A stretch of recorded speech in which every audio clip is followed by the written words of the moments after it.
Hello everyone. Today I am going to tell you about indifference curve analysis. सबसे पहले indifference curve किसने propose करी थी? British economist Edgeworth ने इसके बारे में यूज़ किया था आईसी के बारे में.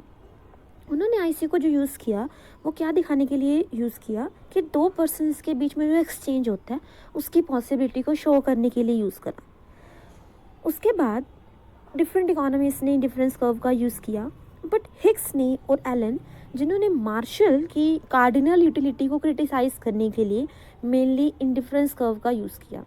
उन्होंने इंडिफरेंस कर्व का यूज़ कंज्यूमर के बिहेवियर को समझाने के लिए किया कि कंज्यूमर कैसे बिहेव करता है उसको समझाने के लिए इंडिफरेंस कर्व का यूज़ किया. सबसे पहले हिग्स और एलन ने क्रिटिसाइज़ किया था जो मार्शल की कार्डिनल यूटिलिटी थी.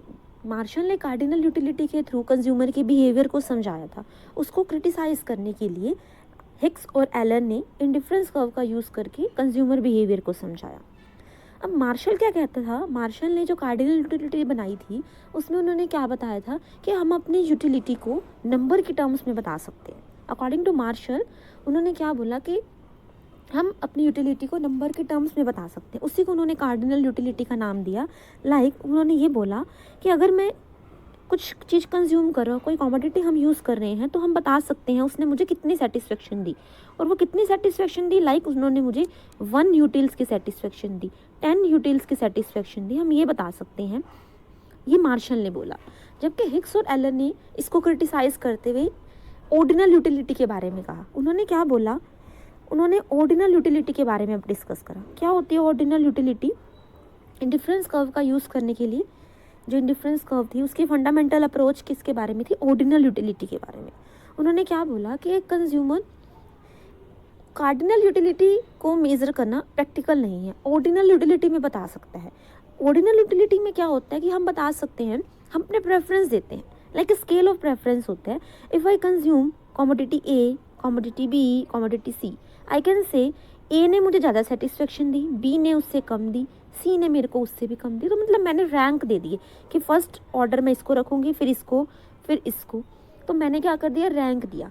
इसको बोला जाता है ऑर्डिनल यूटिलिटी. मार्शल ने क्या बात करी थी? कार्डिनल के बारे में कि नंबर के टर्म्स में बता सकते हैं कितनी यूटिलिटी थी. इन्होंने क्या कर? रैंक के थ्रू बता सकते हैं. उन्होंने ये ऑर्डिनल यूटिलिटी के थ्रू बताया. उसके बाद उन्होंने इंडिफरेंस कर्व को यूज़ करने के लिए ऑर्डिनल यूटिलिटी उनकी फंडामेंटल अप्रोच रही. तो इंडिफरेंस कर्व होता गया. इंडिफरेंस कर्व क्या है? इंडिफरेंस कर्व एक कर्व होती है जो हमारे को डिफरेंट कॉम्बिनेशंस दिखाती है दो कमोडिटीज़ के जो हमको इक्वल सेटिस्फैक्शन देते हैं. Indifference curve is a curve which shows different combination of 2 commodities that gives equal satisfaction to the consumer. मतलब कुछ 2 कमोडिटी हैं, उनके कॉम्बिनेशंस दिखाएंगे. उसके बाद वो सारे कॉम्बिनेशंस क्या है? हमको सेम लेवल ऑफ सेटिस्फेक्शन देंगे. अब जितने भी आईसी कर्व के ऊपर कॉम्बिनेशंस बनेंगे वो हमको सेम लेवल ऑफ सेटिस्फेक्शन देंगे. चाहे मैं ए कॉम्बिनेशन लूँ, चाहे मैं बी लूँ, चाहे मैं सी, चाहे डी, सारे मुझे इक्वल सेटिस्फेक्शन देंगे. अब इंडिफरेंस कर्व क्यों नाम रखा है इसका? क्योंकि कंज्यूमर क्या है? इंडिफरेंट है कि सारे कॉम्बिनेशन उसको इक्वल सेटिस्फेक्शन दे रहे हैं. वो इक्वली प्रेफर करता है सारे कॉम्बिनेशंस को. That's why consumer is indifferent between combination. अब इंडिफरेंस कर्व हमने अभी जस्ट रीड करा. हमने क्या देखा इंडिफरेंस कर्व में? जितने भी हमारे कॉम्बिनेशंस हैं, जो कर्व पे जितने भी कॉम्बिनेशन बनेंगे वो हमको सेम लेवल ऑफ सेटिस्फेक्शन देंगे. अब नेक्स्ट हम देखेंगे इंडिफरेंस शेड्यूल. इंडिफरेंस शेड्यूल में मतलब क्या होता है कि बात वही है, इसमें भी जितने भी कॉम्बिनेशंस बनेंगे हमको सेम लेवल ऑफ सेटिस्फेक्शन देंगे, बट हम उसको क्या कर रहे हैं? टेबल की फॉर्म में प्रेजेंट कर रहे हैं.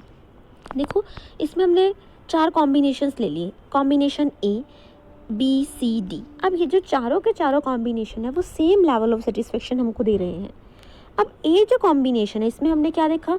यूनिट एप्पल की कितनी? 1 यूनिट्स हैं, ऑरेंजेस की 10 यूनिट्स हैं. फिर नेक्स्ट में एप्पल की यूनिट्स को हम बढ़ा रहे हैं. अगर मैं एप्पल यूनिट्स को बढ़ा रही हूँ तो मुझे कुछ ना कुछ यूनिट्स ऑरेंजेस की सेक्रीफाइस करनी ही पड़ेगी. अगर मैं किसी चीज़ को बढ़ाना चाह रही हूँ तो दूसरे जो मेरा गुड है, कमोडिटी है, उसकी कुछ यूनिट सेक्रीफाइस करनी पड़ेगी. अब इसमें मैंने क्या करा था? 1 यूनिट एप्पल की इंक्रीज़ कर रही हूँ और 3 यूनिट्स ऑरेंजेस की सेक्रीफाइस कर रही हूँ उसके लिए.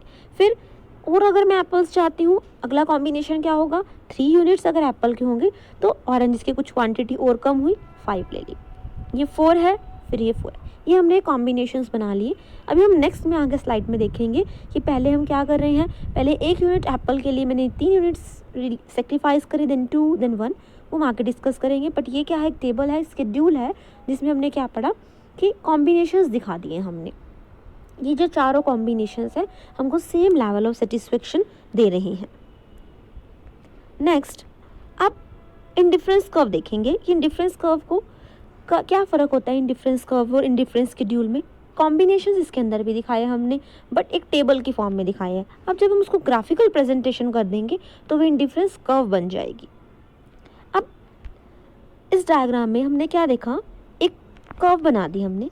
एक तरफ हमने एप्पल्स और ऑरेंजेस की बात कर रहे थे, एक तरफ हमने एप्पल दिखा दिया एक्स एक्सिस पे और दूसरी तरफ हमने वाई एक्सिस पे ऑरेंजेस दिखा दिए। इन दोनों के कॉम्बिनेशंस की हम बात कर रहे हैं।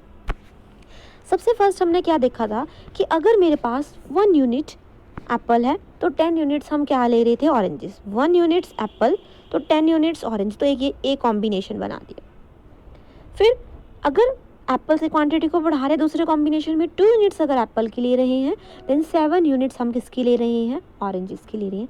ये बी कॉम्बिनेशन। सी कॉम्बिनेशन में क्या था, 3 यूनिट्स एप्पल की एंड 5 यूनिट्स ऑरेंजेस की। And then last one D combination में 4 यूनिट्स एप्पल की एंड 4 यूनिट्स हम किसकी ले रहे हैं, ऑरेंजेस की। इन सब के ये कॉम्बिनेशंस बना दिए। अब ये क्या बना दी हमने, इसको ज्वाइन करके एक कर्व बना दी। अब जो ये कर्व है इसके ऊपर जितने भी कॉम्बिनेशंस बनेंगे, अभी हमने डी तक बना रखे कॉम्बिनेशन, जितने मर्जी कॉम्बिनेशंस हम बना सकते हैं। इस कर्व के ऊपर जो भी कॉम्बिनेशंस आएंगे वो हमको सेम लेवल ऑफ सेटिस्फेक्शन देंगे। इन कॉम्बिनेशंस को ज्वाइन करके हमारे पास क्या बन जाता है, आईसी कर्व, इंडिफरेंस कर्व बन जाता है। जो हमने लास्ट इंडिफरेंस शेड्यूल देखा वही उसी को हमने प्लॉट करा है जस्ट, तो ये हमारे पास कर्व बन गई। इसको हम बोलते हैं इंडिफरेंस कर्व।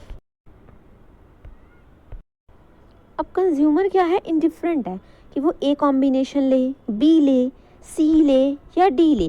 क्यों, क्योंकि ये चारों के चारों कॉम्बिनेशंस हमको सेम लेवल ऑफ सेटिस्फेक्शन दे रहे हैं, या एनी अदर कॉम्बिनेशन जो इस आईसी पे बनेगा वो हमको सेम लेवल ऑफ सेटिस्फेक्शन ही देगा। तो कंज्यूमर इंडिफरेंट है इन कॉम्बिनेशंस के बीच में।